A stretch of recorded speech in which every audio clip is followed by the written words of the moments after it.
I haven't covered anything from the Rippaverse in a while. This is not necessarily Rippaverse. I mean, it's Rippaverse adjacent. It's RippaSend.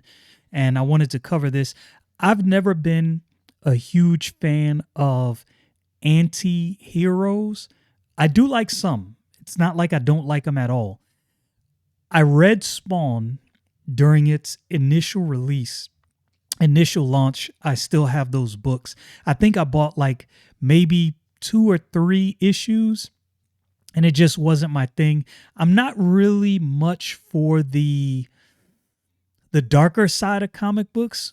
Some of the comic books are okay. It's just never really grabbed my attention like that. But I know that there's many people who are into stuff like this, and I actually meant to cover this when they first announced it, but this is being put out by RippaSend, which is the Rippaverse publishing, which is, look, whatever you think about Eric July, whatever you think about his persona, maybe before he started the Rippaverse, I understand people have their likes or dislikes, but you gotta give this man credit for what he's doing in the comic book space. And he's doing this all off his own muscle. He didn't pull off of anybody else. Yes, there are well-known industry legends that are working with him, people like Chuck Dixon, Joe Bennett, and others. But these people are working with him because what he's putting out is good. Like, this is good. Like, I get criticisms. Not all criticism is unwarranted, but objectively speaking, what the Rippaverse has put out is good. I got like 6 books I'm waiting for. I ordered them all at once, and I decided I'm just going to wait. I didn't do Hero Stash. I didn't try to get any of them early. So I got a bunch of books that I'm going to get in, and you're probably going to get a bunch of videos back to back soon as I get those books. Anyway, let's get into this article. I've been trying to be better about this, getting right into the article when I go to these things, because I watch a lot of content, and sometimes when people are going over stuff and they don't get to the article, I get so mad. I'm like, stop talking, get to the article. Okay, Indie Spotlight. Death Shroud, Forged in Shadows, mashes Spawn with Venom for classic 90s era anti-hero action. And I'm glad they mentioned that, because when I saw it, I thought this kind of feels like Spawn. As a matter of fact, I'll take you to this is the RippaSend page. So their goal was 15,000. They've already blown past that goal, 47,000. Now, some people might look at 47,000 and think, oh, that's not a really huge number. You got to remember, this is all independently done. There is no big conglomerate that has to be, that you have to go through, right? And I really, look, if I was putting out a comic book right now, if I had an idea and I had an artist and we got together and we wanted to put out, whatever said comic book was, I'm telling you right now, there's one place I would look, and it's RippaSend. That is the one place I would look. I don't know what the pricing structure is. I'm sure it's amicable. It can't be worse than other things out there. But the reason I would go with RippaSend is this is like really customer focused. And in this day and age, there's a lot of companies that don't understand how much it means for something to be customer focused, like how much of a big deal that is. This is a pretty big deal. Anyway, back to the article. This is Bounding Into Comics. For a comic book website that's more critical of industry's current output than not, it's admittedly been a while since we've taken the time to spotlight those indie titles that have caught our critical eyes. And what better title to headline the return to the practice than that of Death Shroud, Forged in Shadows graphic novel. And this is something I haven't ordered. And even though this is not my cup of tea, I may go in and order this. And also, kind of as a side note, I'm going to mention this as well. Nerdrotic has a book that's being put out by RippaSend as well. and it is actually done pretty well. Let me see. I don't know why I can't open these campaigns. Okay, Waiting for Nerdrotic, which I may pick up this book. The pre-order goal was 50,000. Blew way past that, $134,000. Man, shout out to Nerdrotic. I definitely might get this book and read it. Nerdrotic he's more animated than I am. I think some people who follow me also listen to Nerdrotic. I don't have the energy for all of that. And I like talking about stuff that I like. A lot of guys enjoy complaining about stuff, which I get it. There's, enough complaints to be had within the comic space. But man, I just like talking about what I enjoy. It's a lot of energy to talk about things you don't like. All right. Written by founder of the now disbanded esports organization Team Reciprocity, Chad Larsson, Death Shroud, Forged in the Shadows tells the story of John Azrael, a military man who finds himself brought back from the brink of death as a monstrous creature capable of superhuman feats a la Image Spawn or Marvel Comics Venom. Now, I know there's some people out there that will say, oh, this is just a ripoff. You have to understand, even in the inception of Marvel from Timely Comics and DC, Detective Comics and Action Comics, they were constantly pulling from each other and drawing inspiration from each other. You can see direct one-to-one correlations from some characters that were created by Marvel directly pulling from DC and vice versa. It happens when someone creates something good. It is inspiring, and you may create something that's a lot like that character with some variations and changes. So I don't really have a problem with that. I don't have a problem with that at all. Now, some people might see this and say, man, it sounds like a direct one-for-one ripoff of Spawn. Without reading the book, you don't really know that. Even though the inspirations are, it's clear, right? And they're not hiding the inspiration. You really have to go into the book, read it, and then make that determination. And that may be something I do. I might buy this book. Caanan White draws some of this as well, if I'm not mistaken. And that in and of itself is enough for me to buy the book. That guy's art is incredible. Per the story's official synopsis, Second Lieutenant John Azrael was supposed to die during a Black Ops mission. Instead, he awakened and transformed into a creature of nightmare and legend. Now a Nephilim. Oh, so they're pulling from biblical influence. That's the one thing I can say about the Rippaverse with Blood Ruth, and now this book, even though it's not Rippaverse, is RippaSend. They do have a lot of biblical reference things, and I kind of like that. I like that, pulling from a biblical reference and taking some inspiration.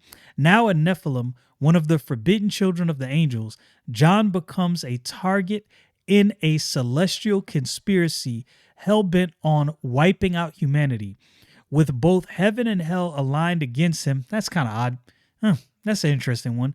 John searches for answers, justice, and revenge, especially against those who murdered his mother, battling monstrous foes and unraveling divine secrets. He's forced to confront a horrifying truth to protect humanity. He may have to become its greatest threat. As he struggles with his powers and the weight of his destiny, John must also safeguard the only light in his life, his fiancée Elizabeth, from a rising darkness within Cobalt City's corrupt elite. Will he become the world's salvation or its destruction? Yeah, definitely some Spawn inspirations. I can tell you this art is good. This art is good, and these colors work. They pop. Let's see. Offering 192 pages of SuperNet. Yo, let me tell you something. And that for 192 pages, what is the price? Let's see. Let's go to this campaign right here and check and see what the prices are on some of these books. 192 pages, a lot of pages. That is lots of pages.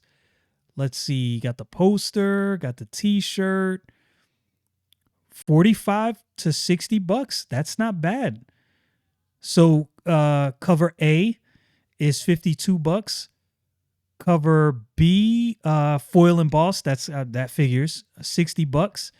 And I guess this is the mass print cover, 45. Look, $45 for 192 pages. Yo, that's not bad at all. That is not bad at all.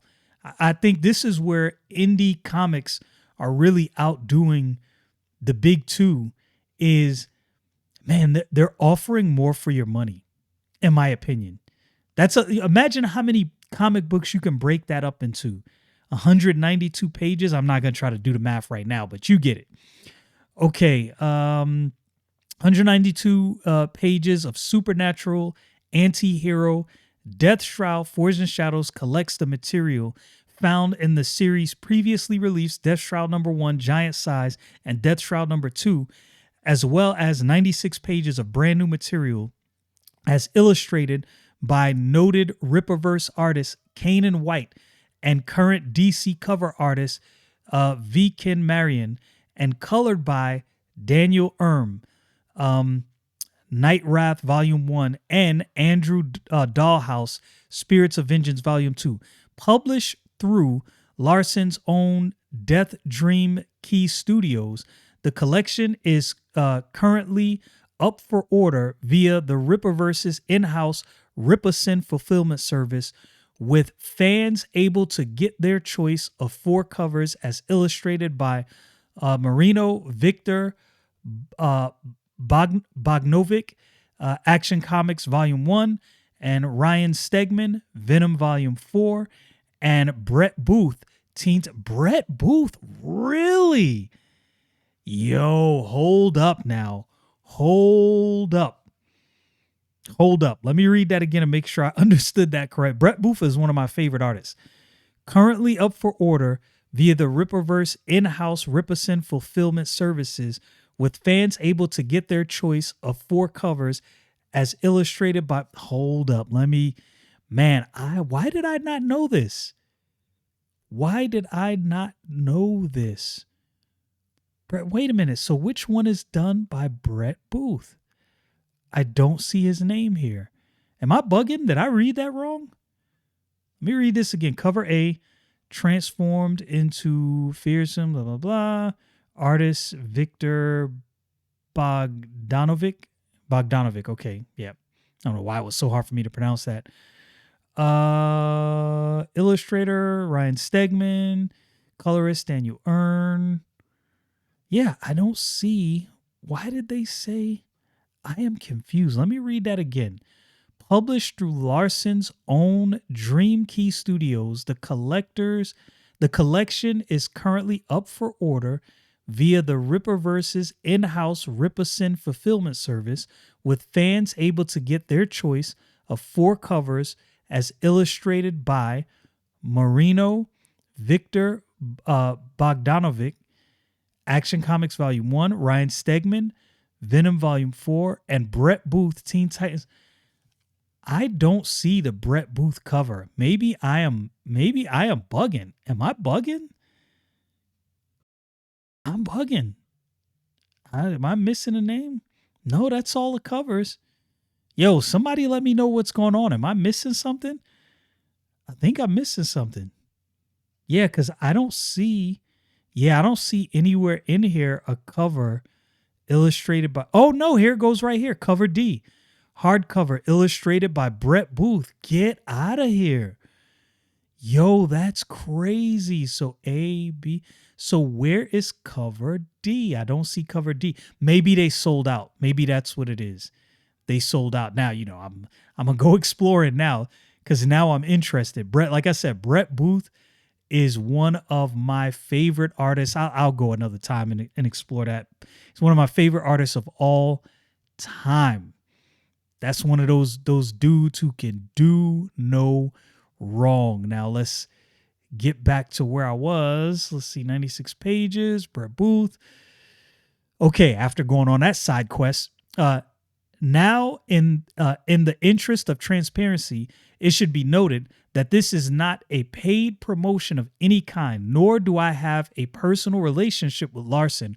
Rather, as noted above, this spotlight is about bringing books to our readers' attention that we think might be genuinely entertaining. Further, I have not read any of Death Shroud, Forged in the Shadows, nor do I support any of the books nor did I support any of the book's previous crowdfunding campaigns. But what I did do in an interest to learn more about the book, I thought looked pretty I thought it looked pretty cool, was reach out to Larsson himself with some questions about his creative journey. And wouldn't you know it, he got back to me with some answers. So without further ado, let's allow the creator himself to tell you a little about this project. And you know what? I appreciate the honesty in this. Who wrote this article? Let me see. I should have said that in the beginning. I should start doing that more often. Spencer Bukeli, I think that's how you say his name. Yo, respect, man. Respect. That's real, what I would call journalistic integrity. He knows he didn't read the book. He doesn't want to give the false impression like he had already read through some of these books, but he thought it looked cool and he wanted to review it. I like that. Okay, tell us about yourself. What sparked your interest in comics and what drove you to create Death Shroud? Larsson. I spent over a decade in the entertainment industry, mainly in esports and gaming. I founded Pro Gaming League. I founded Pro Gaming League, where we ran tournaments for top game publishers and later launched Team Reciprocity, a championship-winning esports organization. After those ventures, I felt it was time to pursue another lifelong passion in storytelling.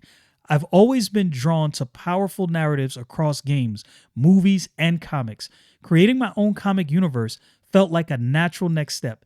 In a world where owning your own intellectual property is more important than ever, comics offered a more accessible path to building a franchise, especially compared to video games, which can require massive budgets to get off the ground. And you know what?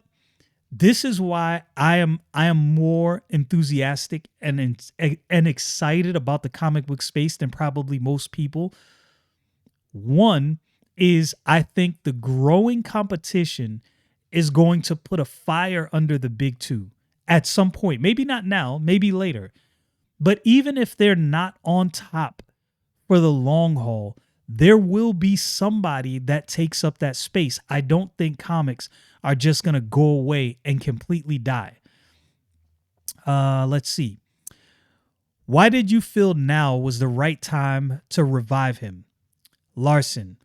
The timing felt, did I miss something? Get off the ground? No, I didn't miss anything. The timing felt perfect. There's a surge of interest in darker, more mature antiheroes and stories across the entertainment world. You've got titles like Diablo, Path of Exile, Last Epic, and Spawn making waves. Add to that the mainstream success of Deadpool and Venom, and it's clear the audience is ready for characters like Death Shroud. The market is hungry for new mythologies, and I saw a clear opportunity to introduce a supernatural antihero fueled by relentless action and rich world building. Look, world building is, I'm not gonna lie, these pictures look fire. I'm typically not into the darker stuff. I might buy this. What inspirations went into Death Shroud's creation?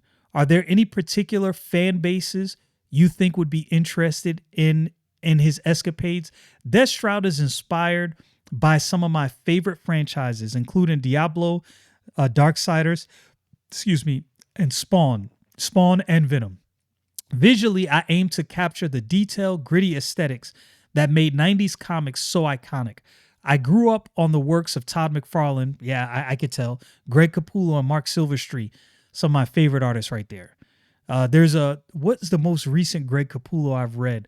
Was it Wolverine's Revenge? Yeah, it was Wolverine Revenge. And I'm like, man, Greg Capullo still has it. Mark Silverstreet, which created Cyberforce, which is one of my favorite teams of all time. I love was it? I'm pretty sure he was the creator. Let me. Sometimes I say things and I'm like, did I get that wrong? Let's see. Who created Cyberforce? I'm pretty sure it was. I'm positive it was, but sometime I be bugging. I be mixing names and getting stuff. Yeah, Mark Silverstreet. I just want to make sure. I want to fact check. I grew up on the works of Todd McFarlane, Greg Capullo, and Mark Silverstreet, and the influence runs deep in this book. Fans who grew up collecting comics during that golden age will feel right at home. It's made for people who love dark fantasy and characters who walk the thin line between hero and monster. And there is a lot of people who love characters like that, even though it hasn't necessarily been my personal cup of tea. I understand why anti-heroes are such a big deal. Like, I never really got into Deadpool, right? The movies are hilarious, funny, edgy. Edgy is an understatement. They're definitely more on the adult side, but they're, decent as movies, not decent as in something you'd want to show a child.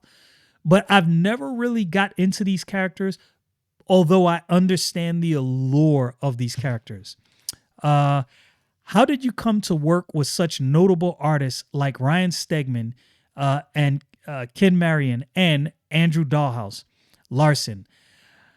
I knew that as a first-time comic creator, I needed to make a strong impression. Several years ago, I started collecting original comic art, which helped me connect with top-tier talent in the industry.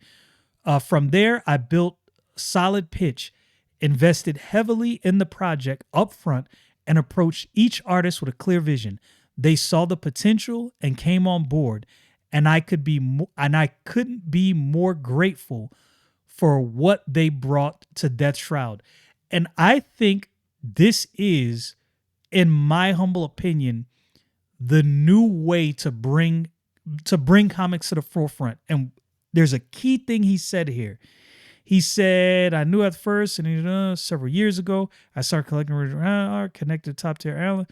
From there, built solid pitch, invested heavily in the project up front. That's the big thing. It's a gamble. But if what you have is good, that gamble will pay off. I believe this is what Eric July did with the Rippaverse. He front-loaded his own money. So it wasn't a traditional crowd fund. He wasn't looking for people to fund his book. Now, he was looking to recoup what he put into it, which he did that plus some, but he put up the upfront money, which it gives you, to me, it gives you more leverage and a little more freedom, and it's risky. It might collapse and you lose out, but it worked out. And I think, personally, I think this is probably one of the best ways to go. And approach each artist with a vision. Said that. They saw the potential. We read that. Death Shroud is already well past its RippaSend goal. What plans do you have for his future? This is hopefully only the beginning of the next step in putting pen to paper to forge in the Shadows Part 2. Depending on support, fan reaction, and whether we reach key revenue milestones, after Part 2, the next major arc is already mapped out and ready, with even more planned as the series continues to gain momentum. I also have plans to develop a spin-off series called Shadow Slayer. The script and character design are already complete, and you can preview early work at dreamkeystudios.com. This new character is destined to become a pivotal part of the main storyline. Following the release of Part 2, they will be fully woven into Death Shroud's expanding saga. The long-term vision, is to grow this universe into something much larger, one chapter at a time, as support and demand continues to build.